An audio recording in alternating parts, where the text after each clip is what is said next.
Бүгінгі видеода өздеріңізге уәде бергендей тізе қақсап ауырса, басылмай тұрса, үй жағдайында қандай ем қолданамыз, сол туралы айтатын боламын. Сәлем құрметті алтын достарым, видеоны жалғастырмас бұрын каналыма тіркеліп лайк басып және достарыңызбен бөлісіп кетіңіздер.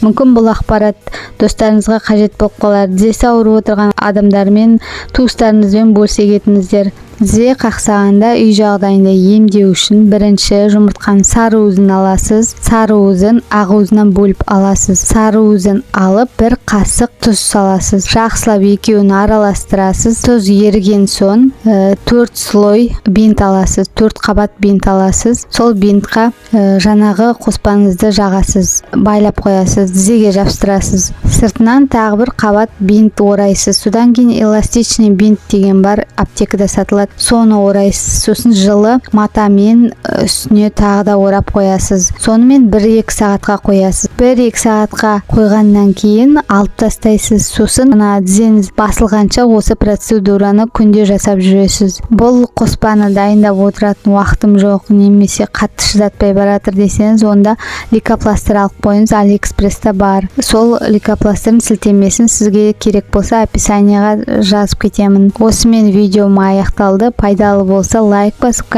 комментарий жазып және де достарыңызбен бөлісіп кетіңіздер. Денсаулықтарыңыз мықты болсын, сау болыңыздар.